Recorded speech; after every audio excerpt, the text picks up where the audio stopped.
¿Cómo están hoy? Bien, también. Bueno, el día de hoy está con nosotros Pablo Gómez, titular de la Unidad de Investigación Financiera, de Inteligencia Financiera. Siéntense, por favor.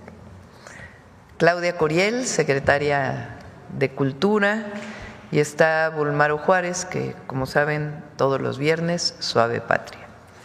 El día de hoy Pablo nos va a platicar sobre este juicio que ocurrió en Estados Unidos, en donde el gobierno de México gana este juicio para que García Luna y su familia devuelvan una cantidad muy importante de dinero.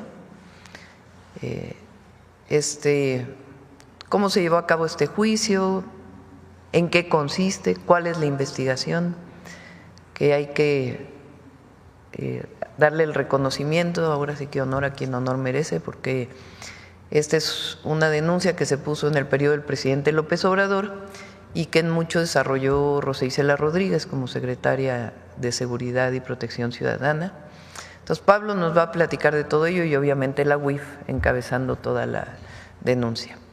Después Claudia nos va a platicar porque el día de hoy fue recuperado el Parque Bicentenario, ya está en manos de la Secretaría de Cultura y ella nos va a platicar cuáles fueron las razones, cuál fue el juicio que se llevó a partir de las instituciones del Gobierno de México. Y después vamos a que Claudia nos informe sobre México Canta, cuántos jóvenes, hombres y mujeres están inscritos, ya van muchísimos inscritos. Y después vamos a pasar unos videos de paisanos y paisanas del otro lado de la frontera, que están en Estados Unidos, hablando sobre este tema del impuesto a las remesas, que seguimos trabajando con ellos, con ellas, y desde aquí para que se retire. Antes era 5, se aprobó con 3.5, pero nosotros no estamos de acuerdo, es injusto, además viola un convenio entre Estados Unidos y México y siempre vamos a proteger y apoyar a nuestros hermanos migrantes y a los más necesitados de nuestro país, que son quienes reciben estas remesas.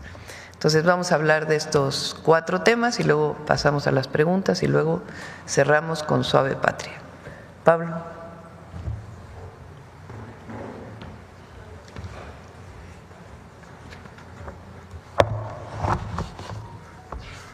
Muchas gracias, presidenta.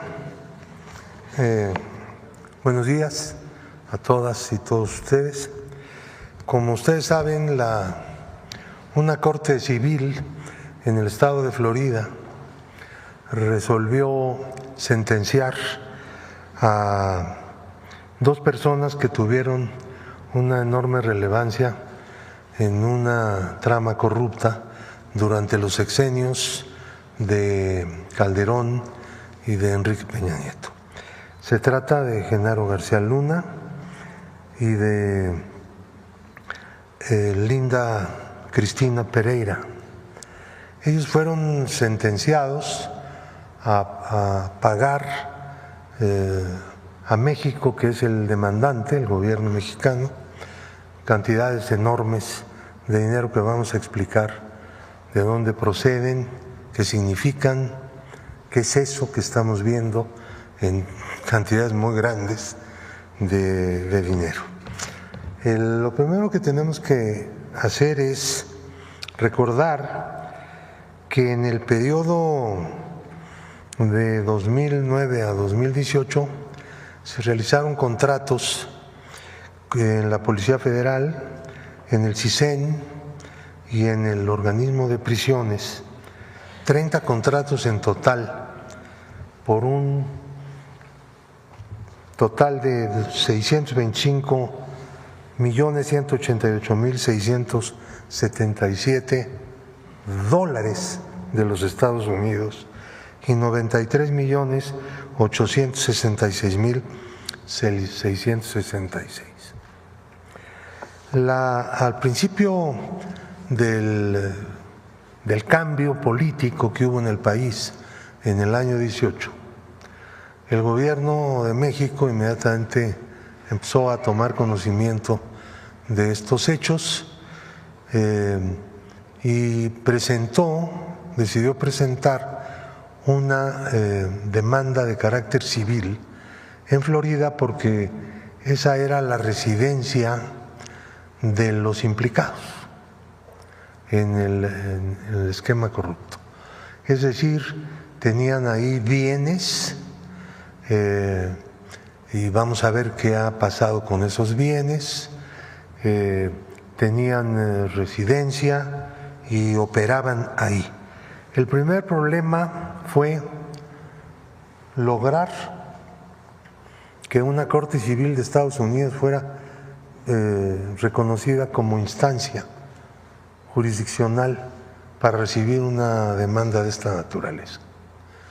Y hubo ahí un primer gran obstáculo que se venció, o sea, fueron derrotados en términos jurídicos los defensores de las personas implicadas y las personas demandadas. Y se inició de manera normal el proceso.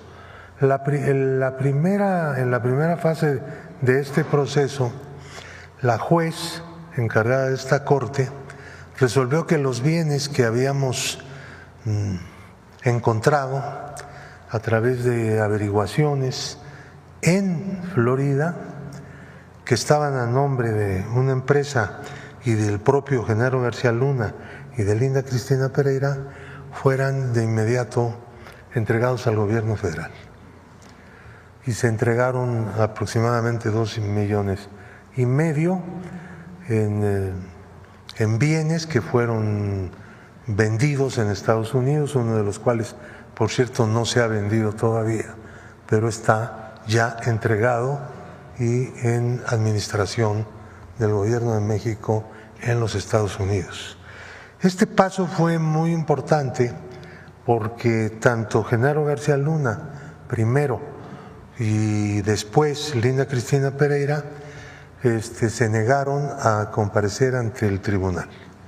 Y en esas circunstancias no le quedó más remedio a la jueza que los bienes que habían sido asegurados por el propio tribunal fueran entregados pues a quien los reclamaba, que era el gobierno de México. Y esto ya se llevó a cabo. Ahora, ¿de dónde vienen las cantidades que están en la sentencia? Genaro García Luna y Linda Cristina Pereira fueron demandados en momentos distintos. En el momento en que fue demandado García Luna, se le demandó por $250 millones aproximadamente. Era la información que se tenía. Esta situación fue mejorando. Rosa Isela Rodríguez jugó un papel aquí importantísimo, ya como secretaria de Seguridad Pública, y abrió completamente todo y ayudó y dio un aporte invaluable para el esclarecimiento de las operaciones que se hicieron dentro de la trama corrupta de García Luna. Con posterioridad se presentó reclamo contra Linda Cristina Pereira por una demanda de $580 millones, que son los que en ese momento conocíamos que en su totalidad habían sido pagados. Como pueden ver aquí, en realidad se pagaron 625 millones. Como las demandas fueron presentadas en momentos distintos, las cantidades varían por el nivel de conocimiento que de todo esto iba teniendo la Unidad de Inteligencia Financiera, que es quien originalmente presentó la denuncia en representación del Gobierno de México. Entonces, la sentencia de 748.8 millones de dólares que dicta la juez en Florida se refiere a 3 veces los 250 millones de dólares que fueron demandados por García Luna. Y los 1.740 millones de dólares que le impuso como sentencia a Linda Cristina Pereira se refiere a los 580 millones que la UIF presentó en la demanda contra ella. Estamos hablando de dineros distintos presentados en momentos distintos con cuantificaciones diferentes por ese motivo. Y la sentencia que dicta la juez no es en contra de 2 personas, sino de cada persona en lo individual, porque se trata de demandas por cada una de las personas y de las empresas que eran propiedad de estas personas. Entonces, ahora, ¿pero qué quiere decir esta sentencia? Quiere decir, en primer lugar, que ha quedado claro que todo ese dinero que salió del país y que fue alojado en el extranjero, buena parte de lo cual regresó al país, luego diremos cómo y por qué, ese dinero fue producto de un esquema de defraudación durante 2 sexenios sucesivos. Y esto es también muy significativo desde el punto de vista político. Nunca podemos hablar de transición entre un partido y otro cuando en realidad las cosas no cambiaban. La transición no ocurrió, sino la continuación del mismo Estado corrupto que viene de los años 50 y que se creó como parte del sistema político mexicano. Esa es la verdad. El cambio vino en 2018, por eso es que estamos aquí hablando de este tema. De lo contrario, nunca se hubiera escarbado nada, ni se hubiera sabido nada, porque todo era hecho a la perfección. Entonces, el asunto es que no terminará aquí este problema, porque próximamente vendrá otra sentencia de esta misma juez sobre un proceso que no sabemos cómo va a terminar todavía. Aquí hay algunos asuntos de carácter técnico, pero que de seguro terminará, ya sea a través de algún arreglo con las empresas o a través de convocar al jurado y que el jurado dicte un veredicto y la juez una sentencia. Entonces, la continuidad de este proceso tampoco está definido en términos de fechas, pero será próximamente. En el momento en que esto ocurra, pues el gobierno de México informará, claro, obviamente, a la opinión pública de cuál fue el desempeño. Pero no solamente se trata de una reclamación en una corte en Florida. Por cierto, aquí el gobierno de Estados Unidos no tiene participación, como lo han dicho algunos medios, porque hay una equivocación ahí. No, se trata de los tribunales de un estado. Cada corte tiene una encargada, que es un juez o jueza, que esta jueza que ha hecho este pronunciamiento, dicho sea de paso, fue elegida en votación popular, coincidentemente, porque ustedes saben que en Estados Unidos tiene mucho desarrollo este sistema de elección de jueces y de fiscales. Entonces, nosotros tenemos un proceso penal en México, proceso penal que está arrancado, hay gente en la cárcel, hay muchas órdenes de aprehensión, hay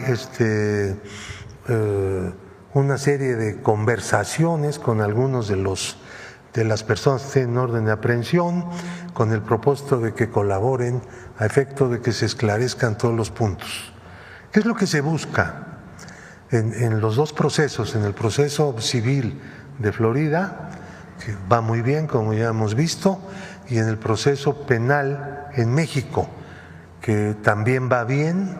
La Fiscalía General de la República ha puesto todo su empeño, el fiscal se ha personalmente involucrado en esta cuestión, dirige, digamos, las operaciones,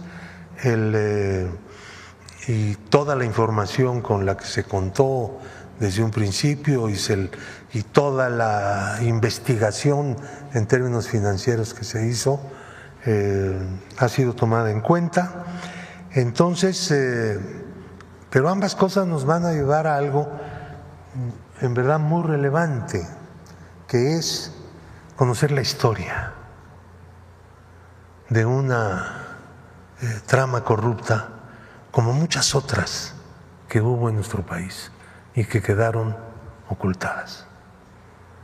No debemos desaprovechar esta enorme oportunidad para poder escarbar en la forma de operar de los delincuentes de cuello blanco, llamémosles así, por mencionarlos de alguna manera. Y como se trata de una operación transeccional en que gobernaron dos partidos políticos que finalmente se aliaron política y electoralmente, entonces toda una lección para las actuales generaciones y una forma pues de ver las cosas para las anteriores generaciones que vivieron el Estado corrupto en su apogeo. No dejar de luchar contra el Estado corrupto, no ceder, no darse por vencidos frente a las cosas. Miren, Linda Cristina Pereira, una persona que ha sido sentenciada a pagar una cantidad fabulosa de millones de dólares, la tercera parte por lo que fue demandada, perdón, el tercio, tres veces, perdón, por lo que fue demandada. Y un tribunal… Mientras aquí le devolvieron las cuentas. Un tribunal, lo ha dicho la presidenta, un tribunal colegiado de circuito en México resolvió otorgarle el amparo y la protección de la justicia de la Unión, como se llama en la jerga judicial, a ella, para que pueda utilizar el sistema financiero mexicano libremente. Este contraste, esto nos dice cosas. Ustedes lo están entendiendo, la gente que nos escucha entiende la contraste.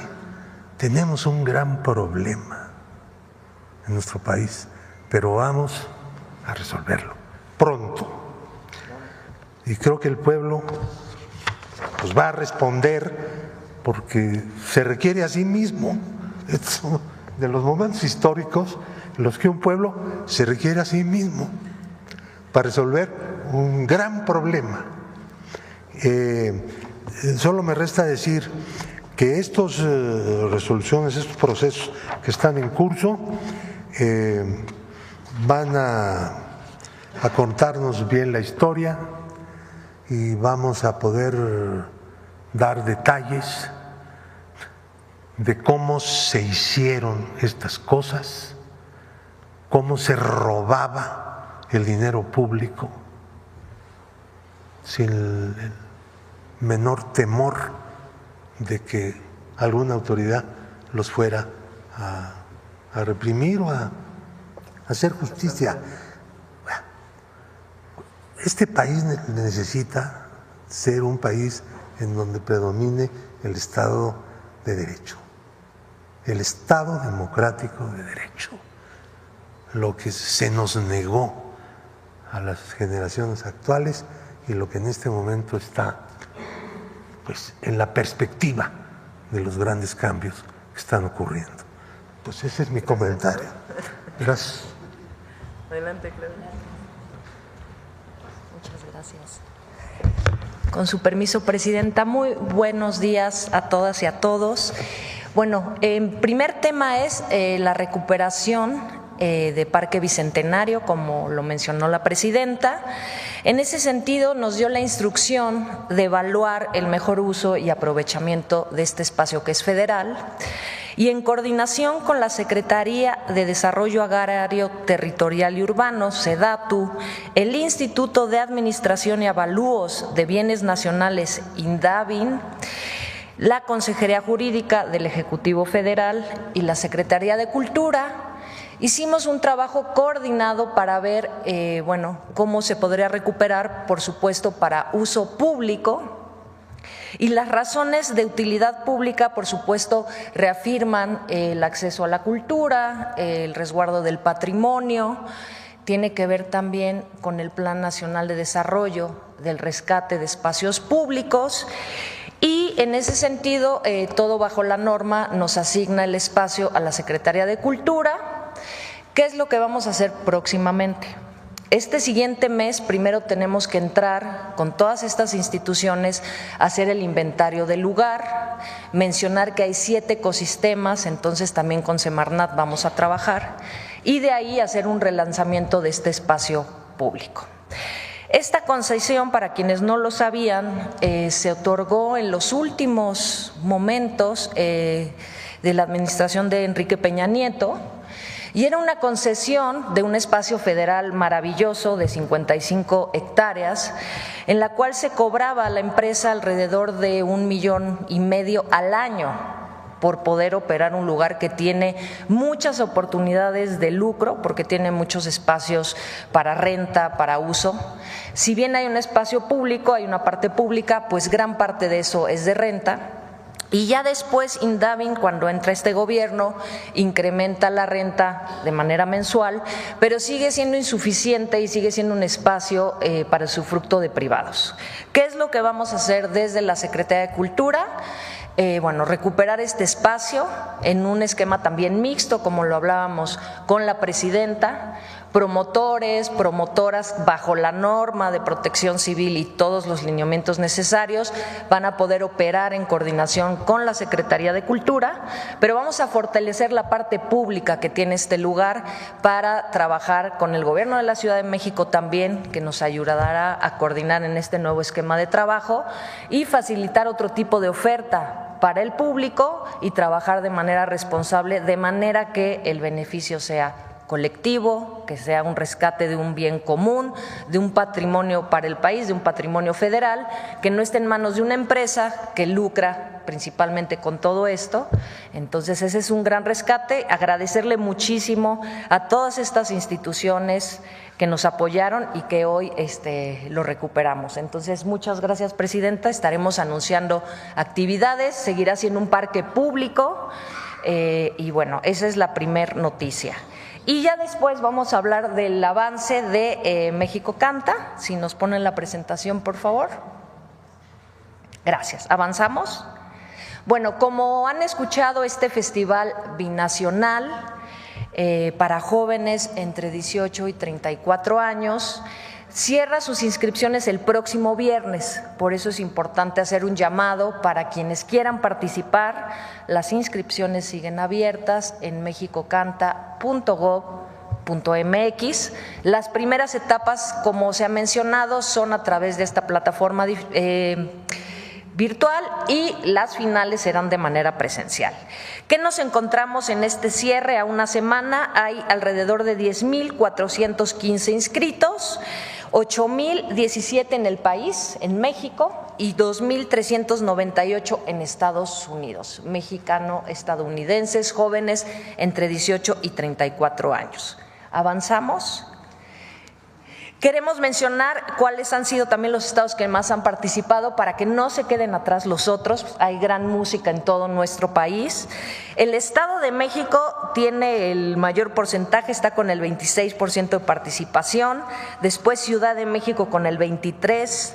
Hay una gran participación de Jalisco, de Puebla, de Nuevo León, Guanajuato, Veracruz, Baja California, Michoacán, Chihuahua y por supuesto que participan todos los estados, pero reitero, es una invitación para que no se queden atrás, toda la tradición también que hay en Oaxaca, en el sureste, por favor sigan aplicando.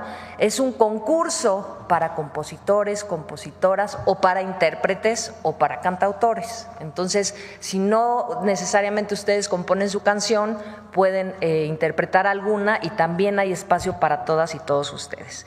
En Estados Unidos, ¿avanzamos? Bueno, tenemos una gran participación en California, que es alrededor del 29%, Texas con el 21%, Carolina del Norte, Illinois, Washington, Oregon, Georgia, Utah, Arizona, Nueva York y también hay participación de otros estados.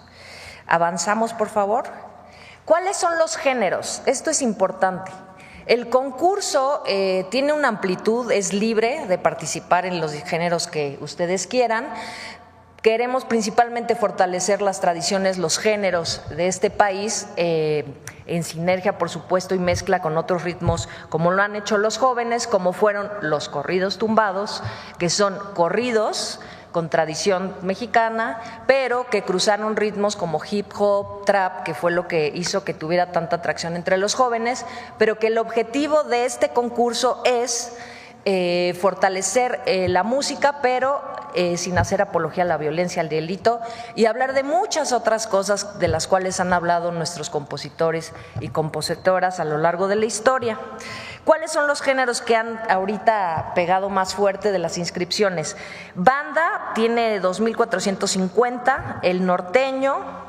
Hay otros géneros, por supuesto, porque es libre, pueden participar, no tienen que ser únicamente los mencionados, es un concurso abierto. Campirano, mariachi, bolero, tropical, duranguense y mexicano contemporáneo. ¿Con qué otras fusiones de género lo están mezclando los jóvenes? Esto es importante si pasamos a la siguiente. Bueno, con pop, con rock, con rap, hip hop, hay reggae también lo están mezclando con jazz, con country y con electrónica. Entonces, estamos hablando de un concurso que tiene mezclas de música tradicional con otros géneros, como fue lo que posicionó al corrido tumbado, y que si avanzamos en la presentación, una más. Es muy importante hacer relevante que los cantautores son los que más están participando, es decir, compositores que además interpretan su música. Tenemos 5,543, solamente intérpretes 2,406 y los compositores 2,466. Pero estamos hablando de una creatividad importante de jóvenes en nuestro país. ¿Avanzamos? Y este es un indicador también muy interesante porque la mayor parte de los que han aplicado son jóvenes entre los 24 y 29 años y parte de las estadísticas de los que escuchan corridos tumbados son justamente entre los 18 y los 24. Evidentemente todos han escuchado los corridos, llega hasta los 30, pero los jóvenes que más escuchan esa música son justamente los que están respondiendo a la convocatoria y eso es muy interesante. ¿Avanzamos? Bueno, el concurso cierra la próxima semana, que es el viernes 30, se pueden inscribir, ahí pueden también preguntar cualquier duda y atención, y a partir de ahí se cierra la primera etapa y pasamos a la etapa de la primera selección, que va a ser del 31 de mayo al 4 de julio, donde van a quedar 10 seleccionados por estado de la República Mexicana y 15 por región de Estados Unidos para tener un universo de 365. Esto es una selección a través de la plataforma. Esos los estaremos también anunciando de alguna manera en algún video aquí. Y después viene la estatal, que es del 5 de julio al 8 de agosto. Igual es mecanismo, es el jurado a través de la plataforma virtual. Y a partir del 17 de agosto ya vienen las regionales, que son las presenciales y que vamos a arrancar en Estados Unidos. Recordemos que todo este concurso se va a ver principalmente a través de los medios públicos, los domingos de cada una de estas finales. y estaremos informando también en otras plataformas. Hasta ahora es el reporte. Muchas gracias, presidenta. Los videos. Son los últimos días para inscribirte al concurso musical México Canta. En México y Estados Unidos, miles de jóvenes crean música diariamente y esta iniciativa busca darles voz. México Canta es un proyecto del Gobierno de México a través de la Secretaría de Cultura, en colaboración con el Consejo Mexicano de la Música. Este concurso binacional tiene como objetivo fomentar narrativas musicales que eviten la apología a la violencia, enfocándose en letras que hablen de amor, dolor y el orgullo nacional. Pueden participar canciones de banda, bolero, corridos, sones, mariachi, norteña, tumbados o alguna mezcla con música contemporánea mexicana. Si tienes entre 18 y 34 años, esta es tu oportunidad de participar como cantautor, compositor o intérprete. Recuerda que la duración máxima de las canciones es de 3 minutos. Las canciones en todas las categorías deben estar en español, Spanglish o lenguas originarias, pero siempre con letra. Las inscripciones están abiertas hasta el 30 de mayo. Consulta toda la información en mexicocanta.gov.mx. México canta por la paz y contra las adicciones. Gobierno de México. Vamos con los videos de los paisanos, por favor. Las y los paisanos. Buenos días, respetable presidenta Claudia Sheinbaum y al querido pueblo de México. Mi nombre es Jessica Costa y soy orgullosamente mexicana e inmigrante en Estados Unidos con más de 20 años en la industria de la construcción y con 14 años como fundadora de mi propia empresa, Environmental Consulting Services, o ECS, especializada en el cumplimiento ambiental para proyectos de construcción aquí en Denver. En el año 2024, las remesas enviadas por mexicanas y mexicanos en el exterior superaron los 63,000 millones de dólares. Esta cifra no representa solo dinero, representa esperanza, esfuerzo, responsabilidad familiar y hoy esa esperanza está en riesgo. Hoy levanto mi voz ante la propuesta de un impuesto del 3.5% sobre las remesas enviadas desde Estados Unidos a México. Aunque la tasa inicial era del 5%, esta medida sigue siendo regresiva, injusta y muy peligrosa para nuestra comunidad. Presidenta Claudia, le propongo una creación de una mesa binacional permanente entre el Gobierno de México y los líderes de la diáspora para co-crear soluciones con justicia fiscal, visión compartida y soberanía económica, aquí y allá. Muchas gracias. Hola, soy Javier Medina Vidal, politólogo mexicoamericano radicando en Arlington, Texas. Llevo 13 años como investigador y docente en temas de migración y la participación cívica de los mexicanos y mexicoamericanos. Hoy me dirijo a usted para sumarme a las muchas voces opositoras a la propuesta del gobierno estadounidense de imponer impuestos a las remesas que envían los migrantes mexicanos en este país a sus familiares en México. Quisiera destacar algunos argumentos puntuales en contra de esta iniciativa de ley. Primero, las remesas disminuyen los flujos de migrantes de México a Estados Unidos porque apoyan y sostienen a familias y comunidades enteras en México. Así que un impuesto a las remesas no frenaría de ninguna manera el flujo de migración. De hecho, fomentaría la migración porque quitaría una parte importante del estímulo económico local a niveles bastante contundentes en muchas zonas del país. Segundo, restarle poder adquisitivo a los migrantes en Estados Unidos por cobrarle un impuesto innecesario sería bastante dañino para el crecimiento y la estabilidad económica estadounidense. Tercero, cuando los migrantes mexicanos en Estados Unidos envían remesas a México, ese dinero se usa para comprar productos elaborados en Estados Unidos para su exportación. Estas exportaciones crean empleos en Estados Unidos y de los miles de millones de dólares que cobran los bancos y las instituciones remesedoras estadounidenses, ese es dinero que se queda en Estados Unidos. Entonces, esta iniciativa de cobrar este impuesto hace menos rentable el negocio de hacer estas transferencias para muchas empresas estadounidenses. Esas razones, entre muchas más, nos obligan como sociedad binacional a rechazar esta iniciativa. Muchas gracias. Hola, soy Carla Colín, presidenta de la Cámara de Comercio Latina del Condado de Boulder, aquí en Colorado. Hoy quiero hablarles sobre una propuesta que afectaría directamente a nuestras comunidades, un cargo del 5% a las remesas enviadas fuera de los Estados Unidos. Las remesas no son un lujo, son un acto de amor, de compromiso con nuestras familias. Este tipo de medida representa una carga adicional para quienes ya hacen sacrificios para ayudar a sus seres queridos. Además, afecta a nuestros negocios. Muchos empresarios locales compran productos o servicios de compañías en México y otros países en Latinoamérica. Al aumentar los costos, estos incrementos terminan reflejándose en el precio final para el consumidor aquí en los Estados Unidos. Este tipo de propuesta no solo lastima a nuestras familias, también impacta la economía local y encarece los bienes y servicios que todos utilizamos. Por eso te invito a que contactes a tus representantes y expreses este desacuerdo. Es momento de defender el bienestar económico de nuestras comunidades. Alcemos la voz y protejamos lo que hemos construido con tanto esfuerzo. Bueno, no al impuesto, a las remesas.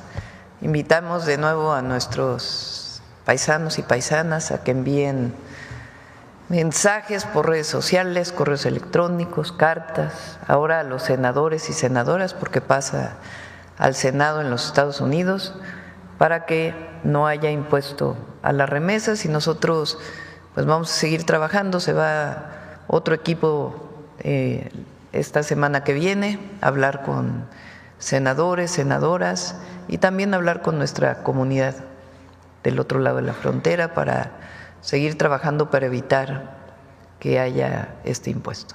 Bueno, vamos a las preguntas. Acá. Muchas gracias, Presidenta. Celsin Juárez, de noticiasdefrente.com. Preguntarle, después de este informe y lo que acaba de anunciar el titular de la UIF, Pablo Gómez, ¿cuál es su opinión sobre este caso, ahora que se confirma que García Luna y su esposa pues tienen que pagar más de 2.488 millones de dólares, más que un triunfo del Gobierno de México, un triunfo del pueblo? ¿Qué mensaje le envía? Porque buscan al final justicia por este desfalco que hizo en sexenios anteriores. Fíjense, estos son contratos que se hicieron con empresas de García Luna a través de intermediarios o de empresas en donde el propio García Luna era parte y su esposa, en donde compraban algo o el gobierno a través de distintas instituciones y había sobrecosto exagerado, que fue un modus operandi durante muchos años de la forma de utilizar recursos públicos para volverlos privados, o sea, corrupción. Lo relevante es que un tribunal aquí no reconoce esto y dice a la esposa de García Luna que puede retirar su dinero, que se descongelen las cuentas, que libremente puede utilizar ese recurso. Entonces, la UIF decide ¿hace cuánto tiempo fue el juicio? Cuando se pone el juicio allá en el juzgado civil. No, para poner el juicio allá en Estados Unidos fue en 2021. Decide poner el juicio en un juzgado civil en los Estados Unidos y da todas las pruebas. Y acaba de resolverse, pues, de que en efecto ese recurso tiene que ser devuelto al erario público. Entonces, hay justicia. Porque el problema no solamente es de este personaje, su vinculación con la delincuencia organizada, sino que además, después de que salió del gobierno, seguía haciendo negocios con recursos públicos, cosa que no se trató en el juicio de García Luna en Estados Unidos porque no permitieron que esa parte entrara, solamente la parte cuando él fue servidor público o funcionario público, porque servidor público no fue, que servidor público quiere decir servir al pueblo y él se sirvió a sí mismo. Entonces, es muy importante. Y aun cuando siga el procedimiento, es un resultado muy importante, porque es un reconocimiento de que en efecto había un modus operandi de esta persona con funcionarios del gobierno de Calderón y de Peña Nieto para utilizar recursos públicos para beneficio privado. Entonces es muy importante este resultado. Presidenta, en este contexto, durante un acto convocado por la Fundación Ultra Libertad y Desarrollo en Oviedo, España, manifestantes gritaron asesino, corrupto y narcopresidente al exmandatario Felipe Calderón. Le reclamaron justo su presunta complicidad con el narcotráfico, su papel en el fraude electoral del 2006 y bueno, el aumento de la desigualdad durante su gobierno. Fue justo el presidente cuando García Luna hacía todo esto. ¿Qué nos puede decir al respecto? Bueno, sobre la manifestación, pues siempre que haya respeto a las personas, pues libre manifestación. Pero lo que es un hecho es que veamos a Calderón. Calderón primero llega con un fraude electoral. En realidad es un presidente espurio. Eso va a quedar grabado en la historia de México. Calderón no llegó por el voto popular, llegó por un fraude. Entra al gobierno, porque hay que recordarlo, porque hay muchos jóvenes. Entra al gobierno y el mismo mes que entra prácticamente al gobierno, va a Michoacán, en donde él es originario, y decide, vestido de militar, que viene una guerra contra el narco. Y se desata una violencia tremenda en México, que todavía, aunque los opositores digan lo que sea, seguimos viviendo las consecuencias de aquella terrible decisión. Y resulta tiempo después que al que puso al frente de esa guerra, recuerden que guerra es permiso para matar. Cuando uno declara guerra en su propio país, quiere decir que no se cumplen las leyes normales, sino que se está en estado de excepción. Por eso le puso guerra. Entonces no es que se detuviera un delincuente y iba a la cárcel, hacían ejecuciones extrajudiciales, generando una ola de violencia tremenda. Bueno, resulta que al que puso al frente de esa operación, hoy está preso en Estados Unidos por estar vinculado con un grupo delincuencial, del cual se benefició económicamente. Bueno, en ese juicio, por razones procedimentales o no sé de qué tipo, no se tomó en cuenta esta otra parte de todos los beneficios que hizo, porque él puso empresas de seguridad que daban asesoría y vendían equipos después de que salió de la Secretaría de Seguridad Pública del gobierno de Calderón. Bueno, después de eso Calderón se va a vivir a España cuando sale y allá milita en grupos de ultraderecha. Y no solamente habla en contra del gobierno, que tiene su derecho a hablar en contra del gobierno, sino que, por ejemplo, ayer, vean nada más el pensamiento del conservadurismo, dice que es una lástima que Estados Unidos no intervenga en América Latina y particularmente en México. Lo que quiere decir que cuando él fue presidente, pues sí había intervención, ¿no? Entonces, es muy importante no solamente lo que ocurrió en el sexenio de Calderón y las personas que trabajaron ahí, sino qué representa, que es el prianismo al final, que estuvo aliado a un grupo que pensó que era dueño de México. Afortunadamente en 2018 el pueblo de México dijo basta y tomó el futuro en sus manos. Y hoy, porque no hay que dejarlo de recordar, estamos prácticamente a una semana de la elección del Poder Judicial, porque siguen la comentocracia y todos ellos, Calderón, Zedillo, los comentócratas, diciendo que el pueblo elija a los jueces, magistrados y ministros le quita independencia. Ayer lo dijo en un evento la presidenta de la Corte. ¿Cómo le va a quitar independencia? A ver, primero para empezar, ¿quién controlaba el Poder Judicial? En la época del prianismo, pues el presidente le hablaba por teléfono a los ministros y resolvía problemas, cosa que no ocurrió con el presidente López Obrador. Pero ahora la presidenta está renunciando a nombrar los ministros y se lo está dando al pueblo de México para que el pueblo de México elija. ¿En qué momento eso es perder independencia o autonomía? Es todo lo contrario. ¿A quién van a responder las ministras y los ministros? Pues al pueblo, porque el pueblo los eligió.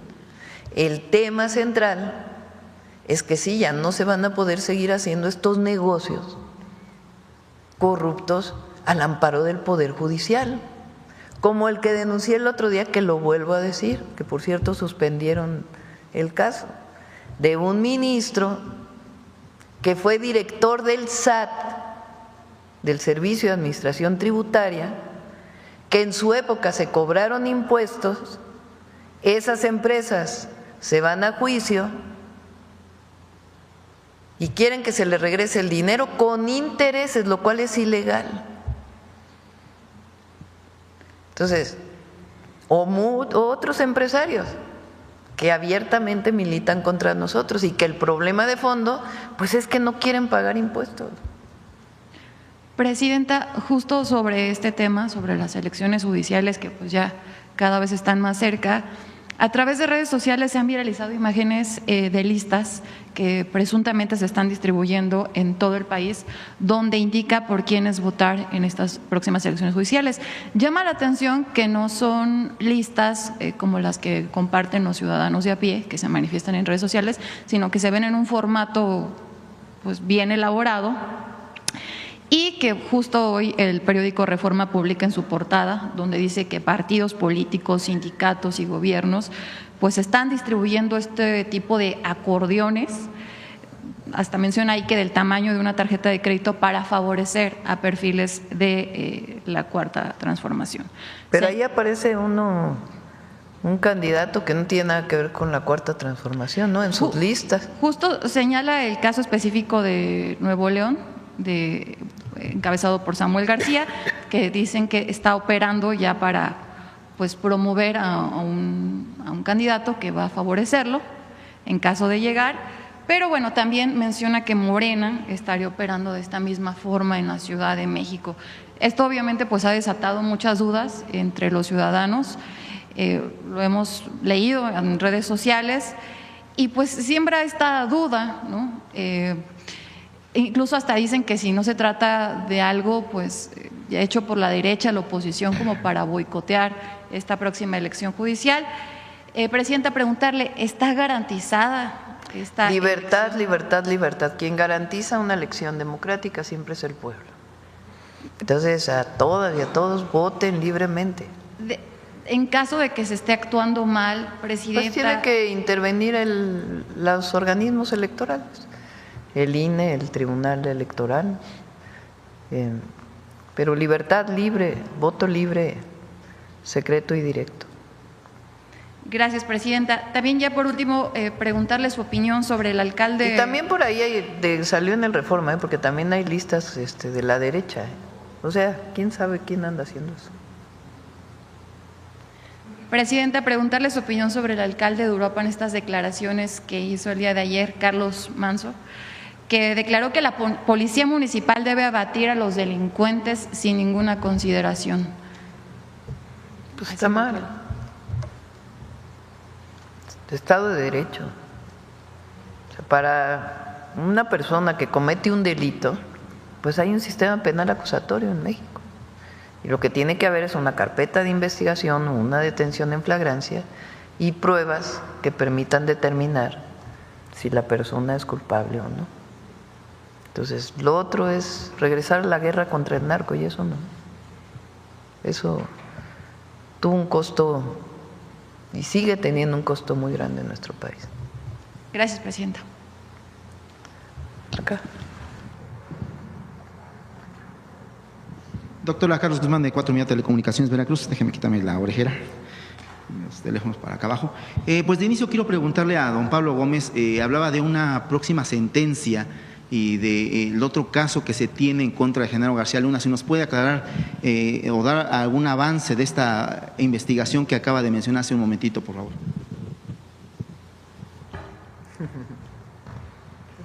Es que dejé mi nota incompleta.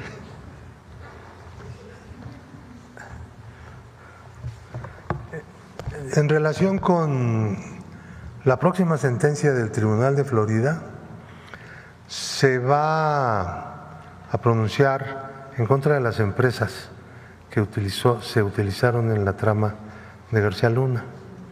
Son empresas que firmaban los contratos en dólares, los cobraban en dólares, los sacaban del país, los llevaban a Barbados, que es un paraíso, y también algún dinero lo llevaron a Israel y no me acuerdo a qué otro lugar.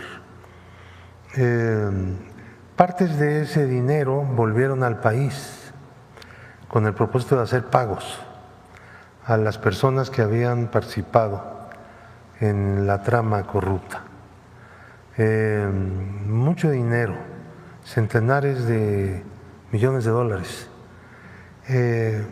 La UIF se dirigió a través del sistema ECMON, que es un sistema internacional de información de datos de inteligencia financiera, a la UIF de Barbados en 3 ocasiones. En las primeras 2 ocasiones no respondió nada y en la última respondió que no sabía. La verdad es que sí sabía, porque logramos que en el juicio, utilizando el juicio civil, hubiera una intervención del mismo tribunal que nosotros redirigimos hacia un tribunal de Barbados donde se ganó ese pleito. Y finalmente le entregaron al juzgado de Florida la información con la cual cuenta en este momento la juez y forma parte del proceso.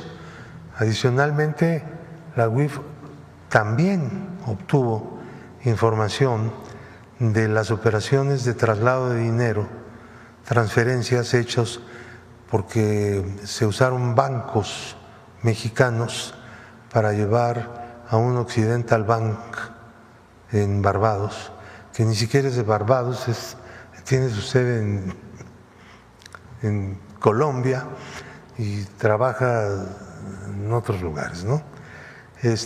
Son bancos lavadores, son bancos que se utilizan por los sistemas de lavado de dinero. La lucha internacional en este momento pues debe estar básicamente dirigida en contra de los paraísos financieros y fiscales y por una transparencia y una colaboración internacional en la lucha contra el lavado de dinero, porque eso es luchar también en contra de la delincuencia en todos sus aspectos y niveles. Entonces, y yo creo que en este caso también se dio. Tenemos algo que yo quiero hacer una especie de descripción meticulosa de cómo el modus operandi de este sistema que se usó para lavar el dinero del pueblo de México, esconderlo, que es producto de operaciones ilícitas. Entonces, mostrarlo y mostrarlo por todos lados, en el mundo entero, decir, miren, vean este caso y piensen cuántos otros han pasado frente a ustedes y no se pudo lograr algo muy concreto. Aquí hay también en este asunto, estamos viendo, no solamente la sentencia de la juez de Florida, sino también un avance en el método y en la técnica y en la dedicación para poner al descubierto los sistemas de lavado de dinero. Nada más rápido antes de que se vaya, ¿nos puede mencionar algunas empresas de esta próxima sentencia y las cantidades que se están buscando? Las empresas son conocidas porque ya no existen, ya no están operando. Estas empresas se hicieron para esta trama corrupta. Empresas fachada.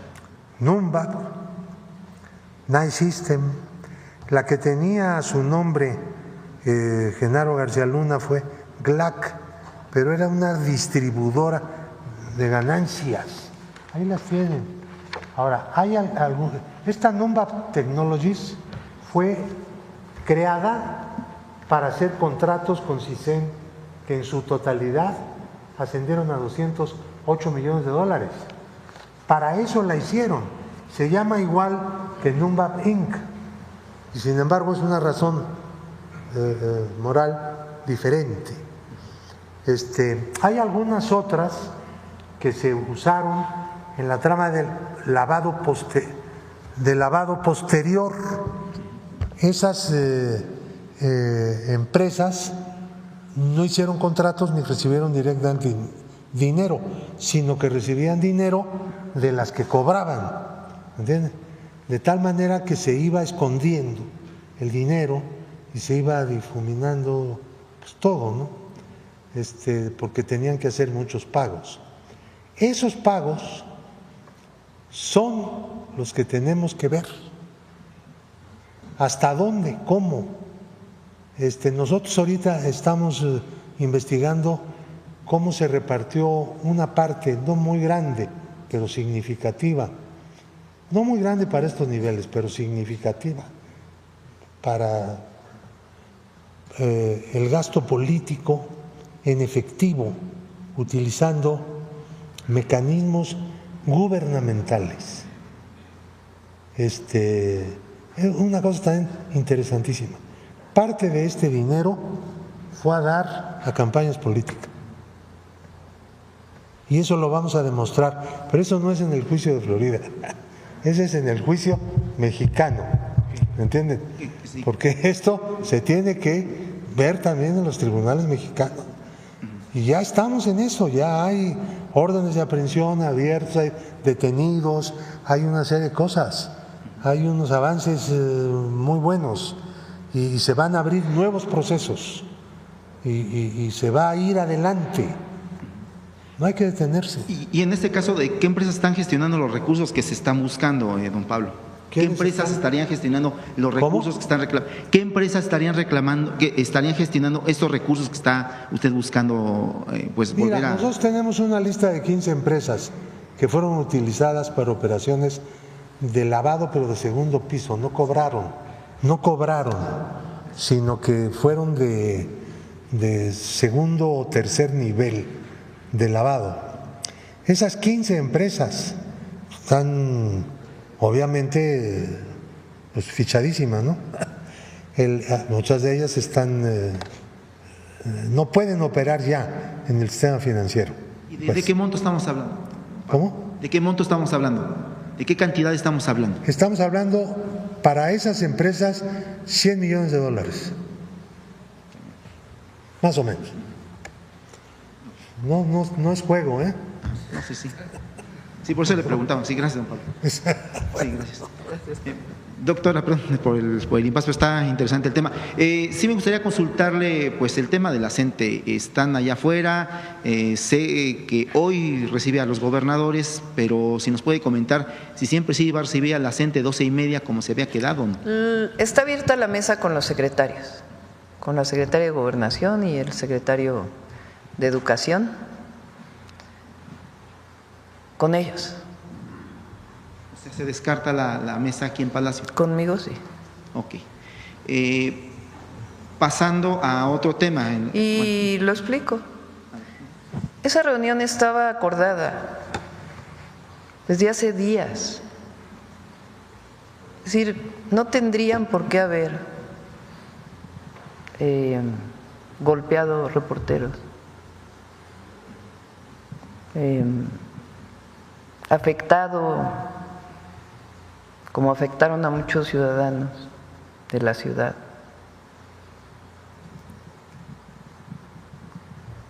Con actividades que además, porque nosotros estamos de acuerdo con la libertad de manifestación, eso siempre. Pero ¿para qué hacen todo eso? Para reunirse conmigo si ellos ya sabían que se iban a reunir conmigo el viernes. Entonces, o sea, hay cosas que no están bien. Entonces el diálogo sigue abierto. Al nivel más alto, porque es la secretaria de Gobernación, el secretario de Educación Pública, que los van a recibir. Pero en estas condiciones me parece que ¿para qué se reúnen conmigo? Si llevan, yo confío plenamente en los secretarios. Entonces, yo estoy a favor de la manifestación pacífica, pacífica. Y el diálogo sigue con los secretarios.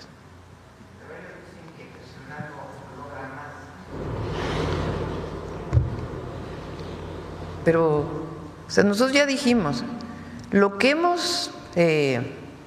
el gobierno de la Cuarta Transformación, desde el presidente López Obrador y con nosotros, ha dado a los maestros es mucho, y ojalá pudiéramos dar más, porque se merecen todo, las maestras y los maestros de México. Pero hay veces que hay limitaciones presupuestales.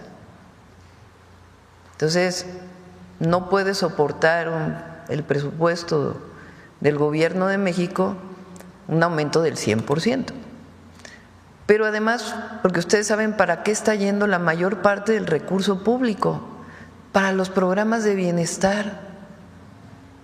Es decir, los programas de bienestar hoy tienen un presupuesto de 850,000 millones de pesos, entre lo que está la pensión universal para adulto mayor, y además son derechos establecidos ya en la Constitución, además de los nuevos programas de bienestar.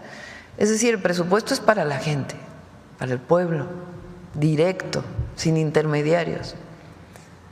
Entonces, en esta condición, pues se da un 9% de aumento salarial, ahora más un 1% adicional en septiembre.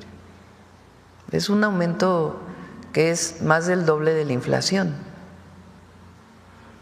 Segundo, se congela la edad de jubilación. Eso representa, para que ustedes tengan una idea, alrededor de 60,000 millones de pesos en diversos años. Hay un año nuestro que esta congelación va a representar alrededor de 20,000 millones de pesos, 2027. O sea, porque cuando te jubilas antes, pues hay recurso adicional, porque hay que contratar maestros del jubilado y aparte la pensión o el retiro. Entonces, era el congelamiento. Además, pues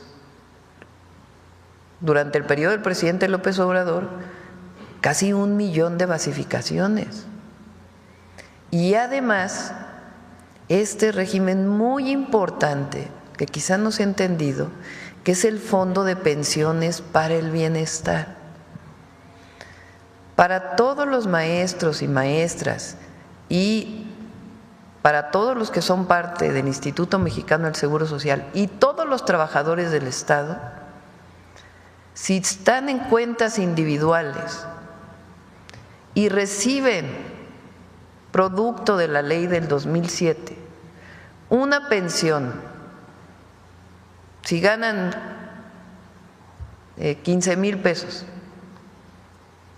salario medio de un maestro, 16,000 pesos, y la cuenta individual a la hora de su retiro les iba a dar 4,000 pesos, el Fondo de Pensiones para el Bienestar de manera solidaria le da lo correspondiente de manera automática para que tenga siempre y se jubile siempre con el salario medio del IMSS.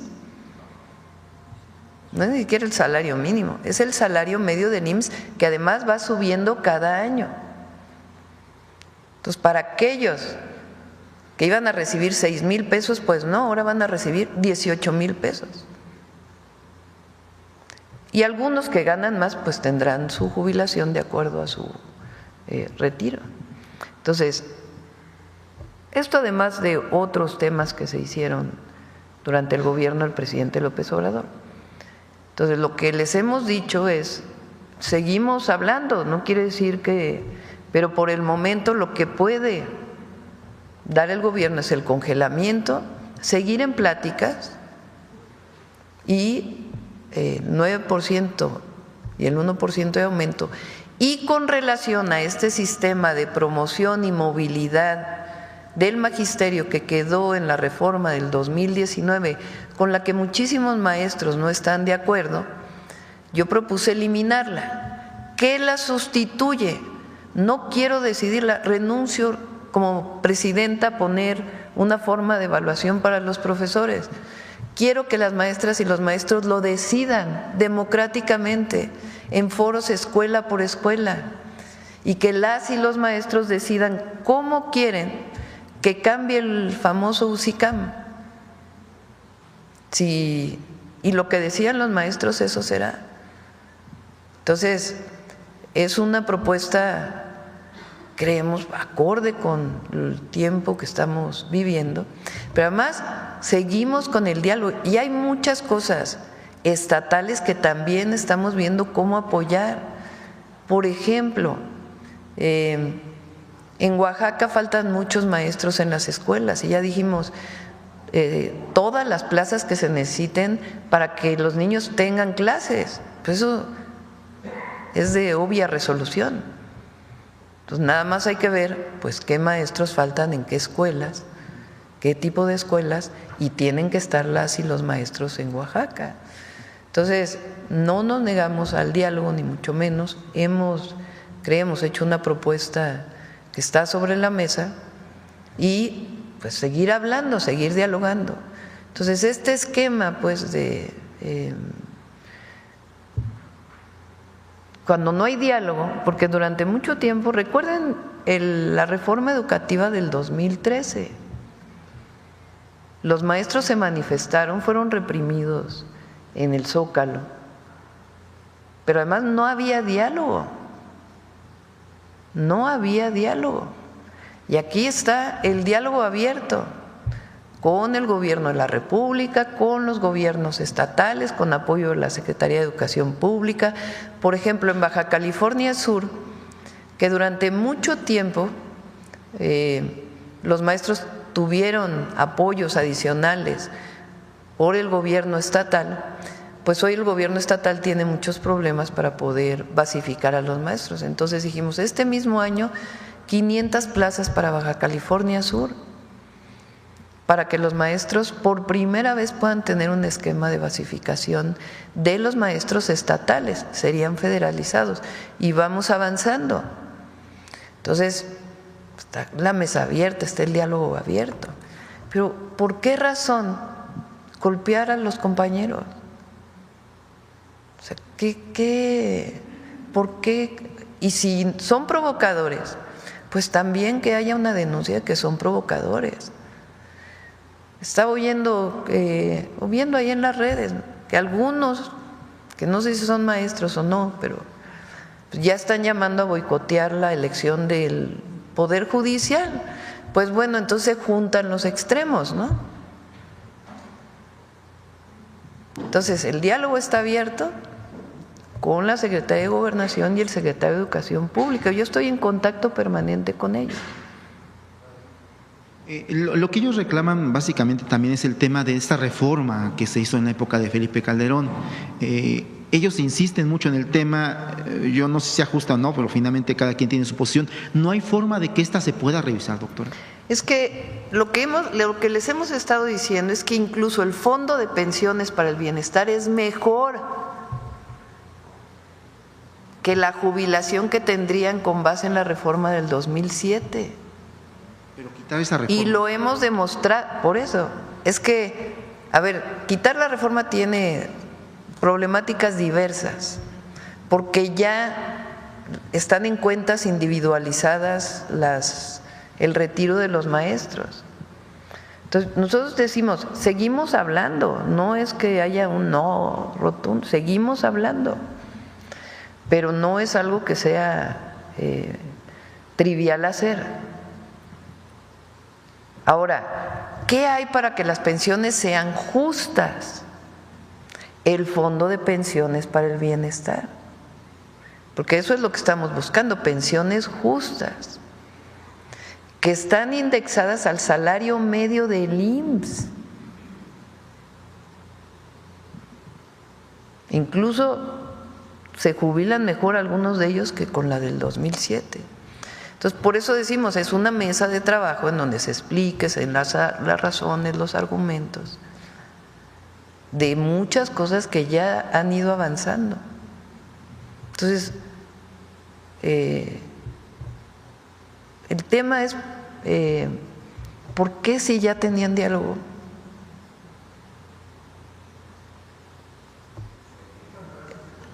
Golpean a los reporteros para pedir diálogo, si hay diálogo. Es más, ellos no fueron a una mesa de trabajo que ya tenían abierta.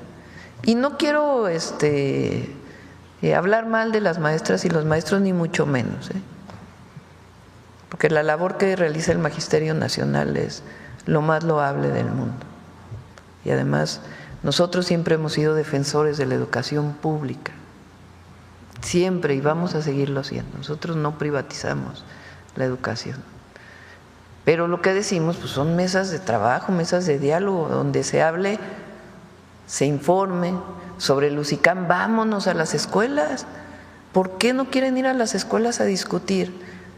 Que los propios maestros decidan cómo quieren ser evaluados y que lo que surja de ahí es lo que hace el gobierno. No puede haber una consulta más democrática que esa. Entonces, repito, nosotros a todas las maestras y maestros los respetamos y está la mesa de diálogo al más alto nivel, porque es la Secretaría de Gobernación y el Secretario de Educación Pública. Perfecto. Quería preguntar otros temas, pero ya nos extendimos mucho. Nada más consultarle. Mencionaba usted hace un momento que se va a enviar otra delegación a dialogar, a cabildear, como se le llama, con los senadores de Estados Unidos para evitar que se imponga lo que es este arancel impuesto a remesas. También el día de ayer, después de que se dio a conocer esta resolución de la Cámara de Representantes, la oposición, platicamos con varios, entre ellos Alito Moreno, pues mencionaba incluso como un fracaso justamente el haber reducido de 5 a 3.5% lo que es este impuesto. Nada más su opinión sobre esto y muchas gracias, doctor. Bueno, pues ahí pasó de 5 a 3.5, pues menos de lo que se estaba planteando. Nosotros lo que queremos es que vaya a 0. Entonces, algunos de los senadores de otros partidos fueron también a Estados Unidos, a Washington, a hablar con congresistas. Entonces, pues también fueron ellos. Entonces, si lo cataloga como un fracaso, pues también es de ellos, ¿no? El asunto es que nosotros vamos a defender a nuestros hermanos y hermanas siempre, y consideramos absolutamente injusto que se le ponga un impuesto a las remesas.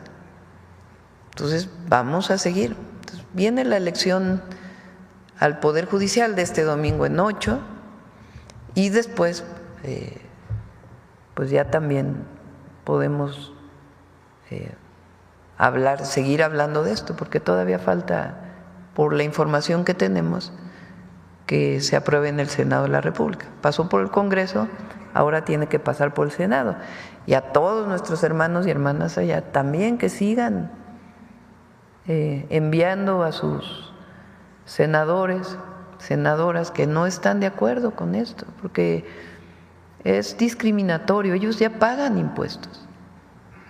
No es que no paguen impuestos, ya pagan impuestos. Entonces sería una doble tributación que además pues no está permitida por un convenio, un acuerdo que se firmó entre el gobierno de Estados Unidos y México. Ya se los informamos también.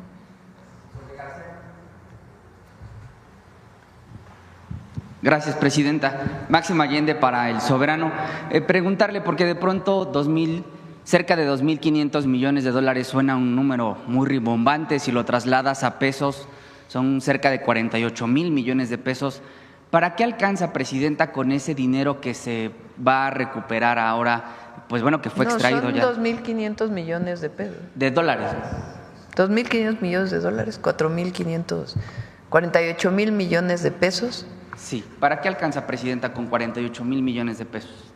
Pues, por ejemplo, es todo el programa de pensión Mujeres Bienestar en un año. O sea, el que todas las mujeres mexicanas de 60 a 64 años reciban un apoyo que en este momento es de 1.500 pesos bimestrales, pues representa más o menos esa cifra, 50,000 millones de pesos. Ahora, en el marco de este proceso electoral del Poder Judicial, hemos aprendido… Para trenes estamos invirtiendo, por ejemplo, el tren a Pachuca, si mal no recuerdo, son 48,000 millones de pesos, justo, o sea, nos alcanza para todo el tren. Podríamos decir que García Luna se robó un tren completo, ¿no? Sí, pero las vías, el balasto, lo que le pagas a los trabajadores, sí. En ese marco, presidenta, en el mismo tema, sobre la reforma al Poder Judicial, hemos aprendido todos los mexicanos, me parece, de a poco, cómo es que se da el proceso judicial en México, el juez de distrito, el circuito colegiado y luego las salas de la Suprema Corte. En Estados Unidos, ¿cómo es el proceso? ¿En qué etapa está esta sentencia que ha emitido este circuito, entiendo, en materia civil? Si nos pudieran…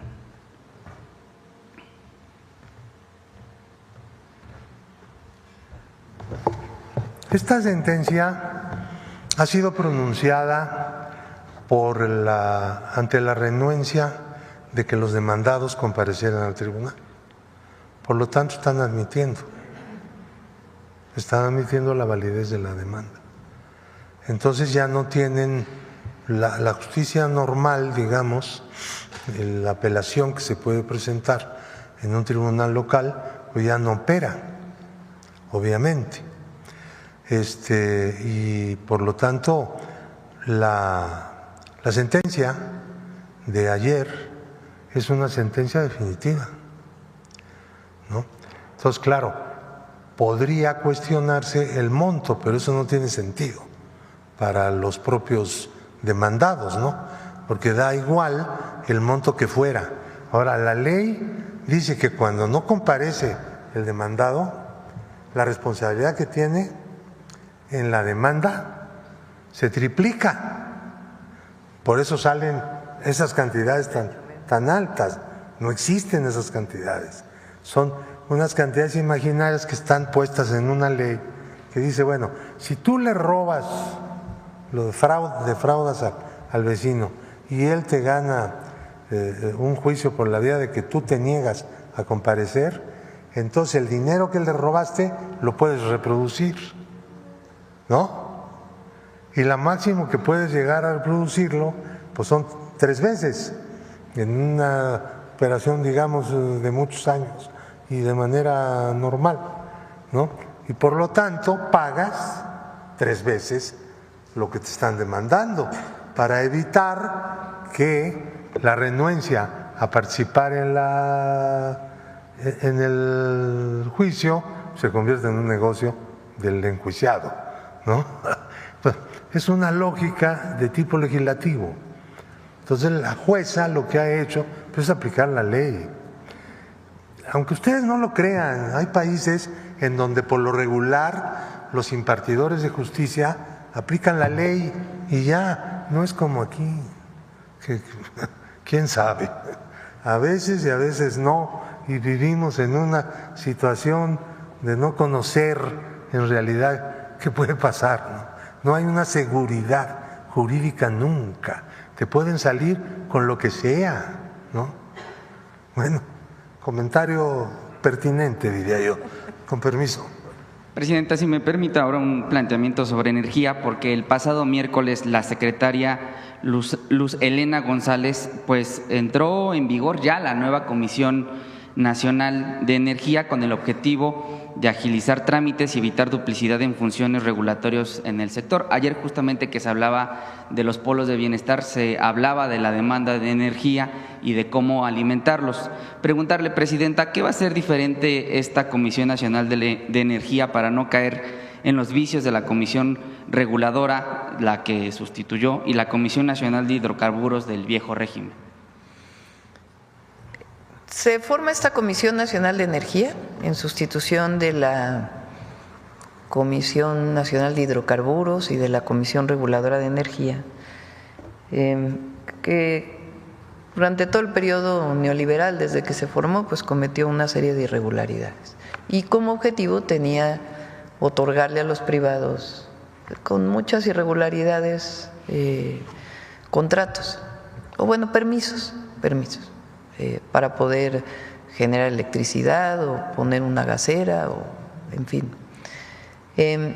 Ahora la Comisión Nacional de Energía primero se hace mucho más chiquita, no tiene pues tanta burocracia. Segundo, es muy transparente a diferencia del pasado y tiene algo de fondo, toda la reforma. La reforma que se hizo primero en el 92 con Salinas de Gortari, luego la que trató de hacer Zedillo en el 99 para privatizar el sector eléctrico, luego la que se hizo con Calderón en el 2008, los contratos que dio Fox de generación independiente y de autoabastecimiento, y ya para cerrar la reforma energética del 2013, su objetivo era privatizar, es decir, que prácticamente desapareciera Pemex, Comisión Federal de Electricidad, las pusieran a competir en supuestamente igualdad de circunstancias en un mercado para que los privados pudieran invertir y además ser contratados por Pemex o por CFE. En este proceso, Pemex acabó con 4 subsidiarias y como 40 filiales. Imagínense una empresa con 40 filiales, pública. Bueno, se llamaba Productiva del Estado porque a ellos les daban ronchas cada vez que se hablaba de lo público. No, ahora es una empresa pública del Estado. Y CFE también la dividieron en pedacitos. Lo que antes eran direcciones generales en CFE, pues ya por regiones, por sectores, entonces está en este momento dividida en pedacitos. La reforma que se hizo constitucional, que dice que las empresas públicas no pueden considerarse monopolios, número 1, eso quiere decir que CFE puede generar más del 50%, 54% es lo que se establece ya en las leyes secundarias. Y Pemex tiene prioridad para la explotación de petróleo o de gas. Si Pemex no lo hace, pues entonces ya lo podrá hacer un contrato mixto o un contrato privado y también en un porcentaje establecido. Entonces, estas leyes lo que hacen es reconocer la empresa pública que se perdió con la reforma del 2013. Va a tardar más o menos un año, pero se van a reducir y a integrarse verticalmente de nuevo, como están todas las empresas privadas o públicas del mundo de petróleo y de electricidad. Entonces se va a recuperar su integración, que sean más pequeñas, que no gasten tanto, y la Comisión Nacional de Energía pues va a poder determinar si un privado quiere generar en ese 46%, cómo lo puede hacer y bajo qué condiciones. Y van a estar las reglas perfectamente determinadas. Y también estamos buscando que estos contratos de autoabasto que se generaron durante todo el periodo neoliberal, que son ilegales, pues se pongan en orden y que quiten todos sus amparos, porque están amparadas, y que entren pues a las nuevas normas. Entonces es una visión completamente distinta a la del periodo neoliberal. Por último, Presidenta, son los ideólogos de pues lo que han denominado la Marcha Nacional Domingo Negro, es Aguilar Camín, es Silva Gerso. Bueno, también está incluido… ¿Ellos se están llamando a la marcha? Ellos son los ideólogos porque se dicen decepcionados, dicen que no van a votar en este proceso electoral, que es una elección arreglada, etcétera. Y bueno, es el discurso justamente que una cuenta de Twitter, fíjese, 54 seguidores tiene y ya confirmó que en 11 ciudades de la República se va a replicar esta marcha. Esta cuenta de 54 seguidores de Twitter, Resistencia Civil Actívica y Pacífica, pues convoca el 1 de junio a manifestarse aquí en Ciudad de México. Pues son estos ideólogos los que han promovido justamente el no votar, como lo haría, por supuesto, en su momento Ciro Murayama, siendo consejero del INE, decía en su momento que pues no votar era un acto de protesta en contra de la revocación de mandato. Al respecto, preguntarle, Presidenta, su opinión sobre esta convocatoria. Llama a Vicente Fox a salir a las calles, no a votar, sino a manifestarse el 1 de junio. Y bueno, pues sobre esta convocatoria, toda vez que ya estamos a días de la jornada electoral. Gracias, Presidente. México es libre. Pueden ejercer su derecho. Luego no vayan a decir que somos autoritarios, eso sí. México es libre y pueden ejercer su derecho a la manifestación, pueden llamar a no votar, ese es su derecho, pero la decisión de que cambiara, se transformara profundamente el Poder Judicial a partir de la elección popular, que además hay que decirlo, en muchos estados de los Estados Unidos así es, incluso las cortes estatales se eligen por voto popular en muchos estados. O sea, esto de que no existe en ningún lugar del mundo no es cierto. Entonces, ¿a qué llamamos nosotros? A votar, fíjense, a ejercer libremente el derecho al voto. A eso estamos convocando. Hay otros que no están en su derecho, pero el pueblo de México decidió el 2 de junio del 2024 no solamente votar por la presidenta, sino votar para que hubiera cambios constitucionales, porque fue nuestra consigna durante toda la campaña, no hay sorpresas. Y la gente decidió pues que siguiera la transformación profunda de nuestro país. Y la gente va a salir a votar. Se dicen demócratas, pero llaman a no ejercer el derecho ciudadano. Presidenta, por cierto, usted ya ubicó su casilla, ¿nos puede comentar? Sí, está, bueno, aquí en el centro. Luego les aviso el lunes dónde vamos a votar. Sí. Gracias, Presidenta. Acá, Carlos. Buenos días a todas y todos. Carlos Navarro, de Heraldo Media Group. Presidenta, ¿qué llamado le haría a los jóvenes a participar en este concurso de México Canta para cambiar la narrativa de las canciones que hoy en día se escuchan en el país? Pues que participen, es una muy… es una acción colectiva, cultural, para promover la canción mexicana y al mismo tiempo, pues para cambiar la narrativa de la apología de la violencia en la música. Entonces yo creo que va a tener mucho impacto, no solamente por la participación, 10,000, ya se inscribieron más de 10,000 en México y en Estados Unidos, sino que además, no sé si después del concurso ya se puedan abrir toda la música para que se escuche. para que todos podamos escuchar a todos los músicos mexicanos que se inscribieron al concurso, a lo mejor aunque no hayan pasado al siguiente proceso de selección, pero que se escuche masivamente, porque eso nos va a ayudar también a que no haya… Recuerden que en mi caso yo no estoy de acuerdo con la prohibición. Yo lo que creo es que más bien hay que promover la paz y el amor y el desamor, las canciones de todo tipo. No hay que promover el desamor, hay que promover el amor, pero que se cante sobre cualquier tema que no tenga que ver con la apología de la violencia. Presidenta, tras las sentencias en Nueva York y Florida, ¿Genaro García Luna actuó solo? ¿Fue el único beneficiario de este esquema de corrupción?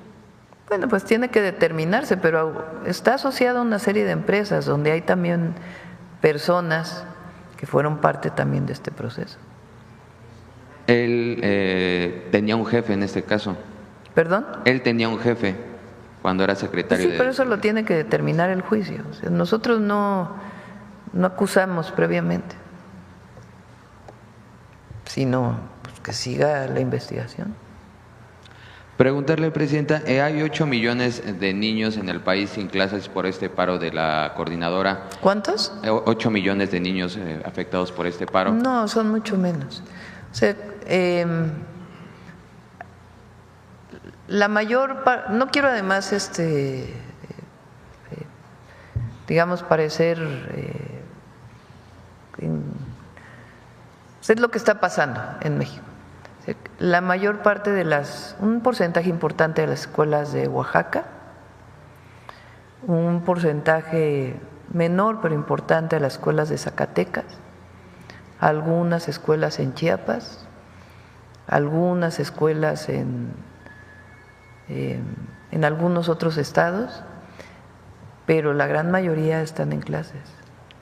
Aquí en el centro histórico, alrededor de 30,000 comercios han resultado afectados con pérdidas de 6,000 millones de pesos. ¿Qué decirle a los empresarios que están viendo afectados por esta situación? Pues sí, lo sabemos. México es un país libre. Nosotros no vamos a caer en ninguna provocación y además no creemos en la represión. No, esa no es la forma en que nosotros actuamos. Y es el diálogo, pero un diálogo también pues abierto. Incluso una encuesta publicada hoy en el Heraldo de México de Question Mark señala que el 78% de las personas rechazan estos bloqueos por las afectaciones que han generado los maestros, Presidenta. Pues sí, es probable que esto sea así. Entonces nosotros no vamos a reprimir. Y está abierta la mesa de diálogo, pero tampoco estamos de acuerdo con algunas formas que, si no son ellos, algunas personas que tampoco se han deslindado, pues han utilizado.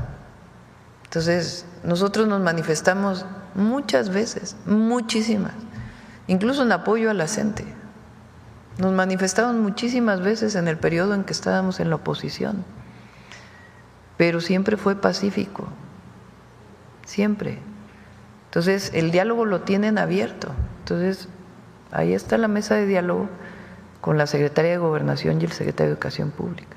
Incluso ya había contingentes que se dirigían al Aeropuerto Internacional de la Ciudad de México. ¿Le han dado algún reporte sobre esta movilización o algo? Pues no sé en este momento cómo esté. En la mañana nos plantearon que iban hacia el aeropuerto y no vamos a caer en ninguna provocación, en ninguna. Preguntarle, Presidenta, sobre lo que ha dicho la Embajada de Estados Unidos, que se decreta la frontera sur como zona de defensa nacional, si les informaron algo, si fue parte del acuerdo con el presidente Trump. No, nosotros no vamos a hacer un acuerdo de ese tipo. Ellos tienen derecho a hacer en su país lo que determinen. Nosotros también tenemos derecho a decir que no estamos de acuerdo. Desde el primer momento que ellos pusieron, que ampliaron la presencia militar en la frontera sur de su país, nosotros enviamos una nota, ya lo había dicho yo aquí, diciendo que pues respetábamos lo que ellos hicieran en su país, pero pues que recuerden siempre la soberanía territorial. Y nosotros, la migración es un tema social fundamentalmente. La gente no migra por gusto en general, migra por necesidad. Y siempre vamos a plantear que la mejor manera de atender la migración es con cooperación para el desarrollo, es apoyando a las comunidades en donde la gente migra por necesidad. Es la manera más humana y que da más resultados. Entonces, siempre va a ser esa nuestra posición. Pero bueno, ellos están, nosotros tenemos derecho a decir que no estamos de acuerdo, pero ellos han tomado esa decisión de poner más presencia militar en su frontera sur para evitar la migración. Nosotros creemos que la orientación debe ser distinta y lo planteamos siempre, pero de ninguna manera nosotros, imagínense, vamos a acordar una cosa así. Muchas gracias, buen día a todas y todos. Sí. Lo que sí hay un acuerdo es en el tema de seguridad. O sea, los 10,000 guardias de la Guardia Nacional que están en la frontera norte nuestra están en coordinación para incautación de droga, de armas, etcétera, etcétera. Eso sí hay coordinación. Acá ya para cerrar. Gracias, Presidenta. Buen día. Juan Pablo Guerrero, de Canal del Congreso. Ayer concluyeron en el Senado de la República estos conversatorios sobre la reforma a telecomunicaciones y radiodifusión.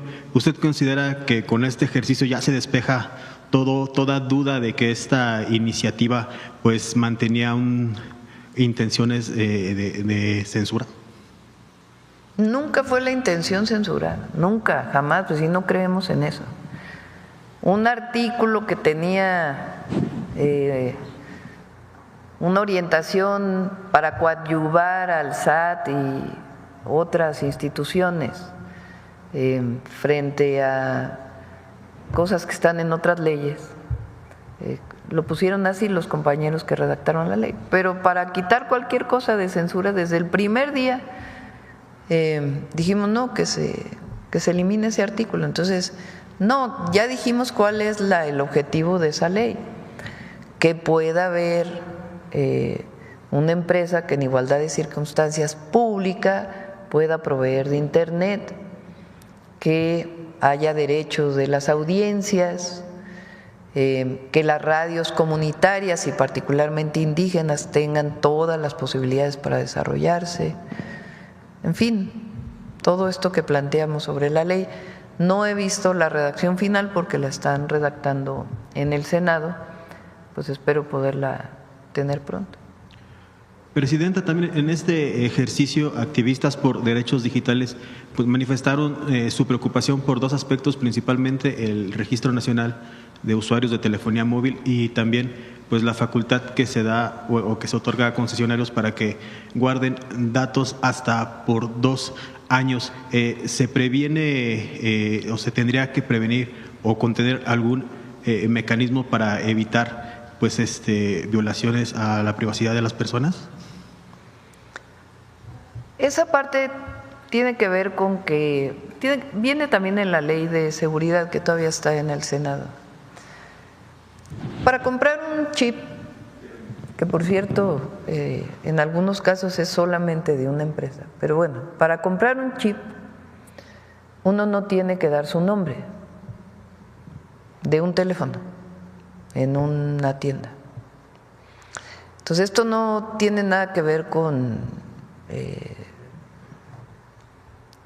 ver las conversaciones, no. Tiene que ver con que para comprar un chip te registres con tu nombre. La delincuencia usa muchas veces, distintos chips que le va cambiando al teléfono. Entonces, lo que viene en esa ley y también viene en la ley de seguridad es, si vas a comprar un chip, pues que se registre tu CURP con tu identificación. Eso es un tema esencialmente de seguridad, no tiene nada que ver con ninguna otra cosa.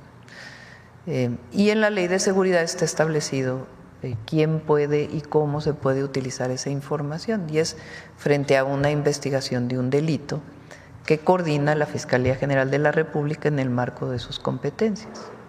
Entonces ese es el tema. Ni siquiera es huella digital, biométricos, ni mucho menos, sino que para comprar los chips del teléfono pues tengas que dar una identificación. Ese es el asunto. Presidenta, también consultarle si en estos esfuerzos que se van a hacer en el Senado americano por la negociación de eliminar este impuesto a las remesas, ¿usted cómo valoró el trabajo de las y los senadores mexicanos que fueron allá pues también a intentar que no pasara este proyecto? ¿Usted vería bien que continuaran los esfuerzos de legisladores mexicanos? Sí, muy bien, que sigan yendo, que hablen ahora con los senadores. O sea, este trabajo que se hizo, pues logró bajar de 5 a 3.5. ¿Estamos de acuerdo con eso? No, nosotros queremos que se elimine. Pero bueno, porque ayer un escándalo de que si se consideraba un triunfo. No, nosotros queremos que se desaparezcan cualquier impuesto a las remesas. Pero bueno, hay que considerar que escucharon y lo bajaron de 5 a 3.5, pues hijos. Pero no estamos de acuerdo con que siga el 3.5, tiene que ser 0. Pues no queremos que las remesas tengan impuestos porque es injusto, porque viola convenios y porque además va en contra de la gente más pobre, que es quienes reciben las remesas y viven de ello. Entonces, si quieren cobrar impuestos, pues que se vayan a otro lado, no a los más pobres de México. Entonces, eso no estamos de acuerdo y vamos a defender siempre a nuestros hermanos migrantes y a las personas que reciben una remesa promedio, nada más promedio, así dividiendo el número de remesas entre alrededor de 14 millones de personas que reciben remesas en nuestro país, de acuerdo con los envíos, pues es más o menos de $380 mensuales.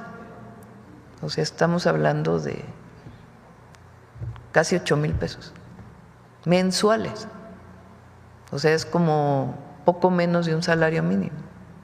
Entonces, pues sí es un ingreso importante para muchísimas familias.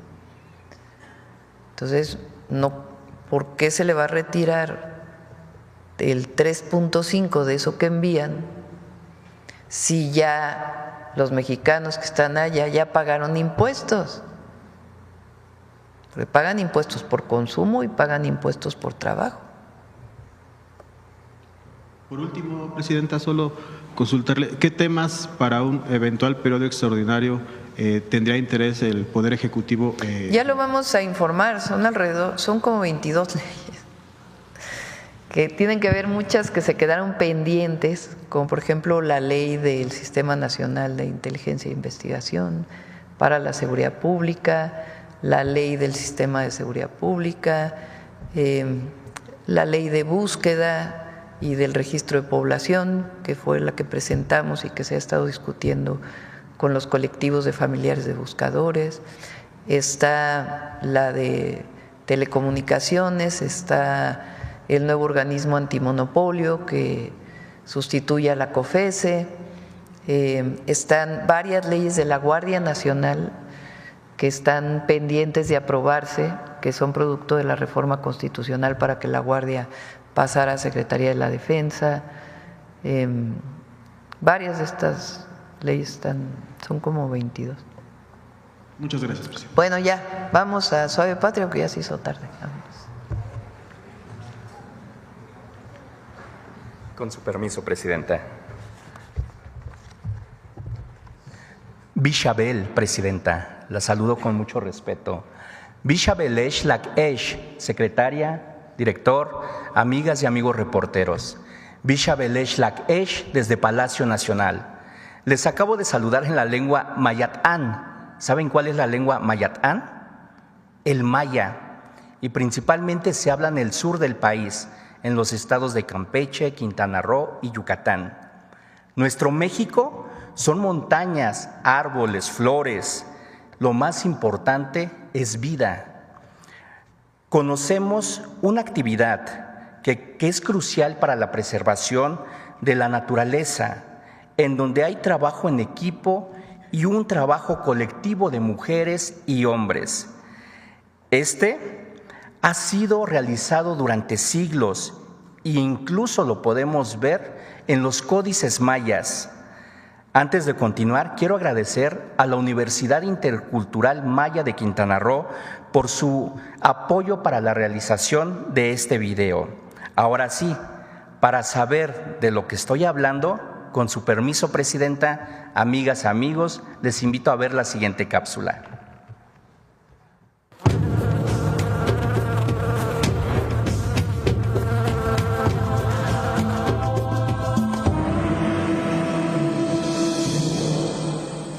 Somos indígenas mayas, orgullosamente.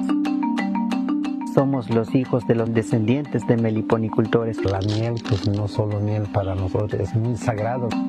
Mis abejas son mi vida. Representa una de las formas de conservación de la naturaleza, lo que nos permite cuidar el medio ambiente. Meliponas o las abejas Xunancap, lo que hacen es que ellas son muy especialistas en cuanto a la colecta de lo que son los néctares. Cada planta tiene ciertas propiedades, ellas pueden ir reuniendo y concentrarla en lo que es la miel. Una melipona tiene que recorrer alrededor de 200 flores para juntar una gota de miel. Es un líquido ancestral, es un líquido curativo, es, digamos, una manera de vivir para nosotros. Porque todo lo que trae la melipona pues son miel medicinal. A veces muy poco, pero pues sirve para mucho. Tradicionalmente servía a las mujeres en trabajo de parto. Y también para las heridas. Por ejemplo, si te cortas la mano, te cicatriza muy rápido.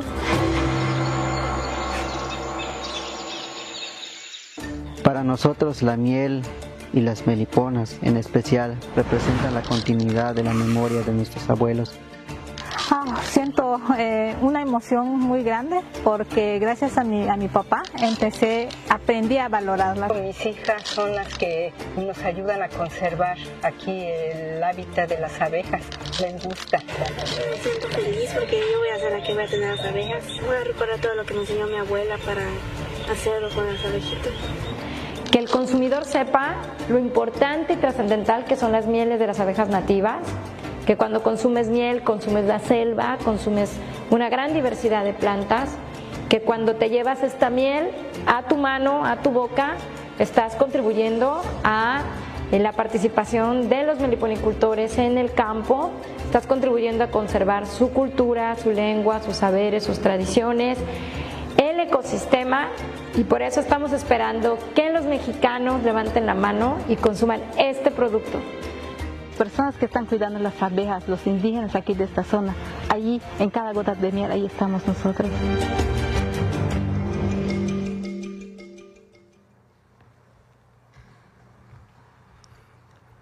Como vimos, la abeja melipona o Xunancap, como la denominan los hablantes de la lengua maya, es endémica en el continente americano. Aquí en México la podemos encontrar en la Huasteca Potosina, en la Tamaulipeca, Veracruzana, en la Huasteca Hidalguense, en la península de Yucatán y en otros estados del sur. Gracias a las y los meliponicultores por hacer esta gran tarea, porque ayudan a cuidar nuestra naturaleza y porque vimos, y como vimos en esta cápsula, la miel es sagrada. En las comunidades mayas es un líquido ancestral, es un líquido vital, nutritivo y sobre todo curativo. La miel de las abejas meliponas no solo es algo sabroso, es consumir una diversidad de plantas. Recuerden, en cada gota de miel se encuentran las comunidades y los pueblos originarios, se encuentran su cultura, se encuentran sus saberes y sus tradiciones, porque lo que está hecho en México está bien hecho. Nip Olal, Presidenta. Nip Olal, Lakesh, a todas y a todos. Muchas gracias. Gracias.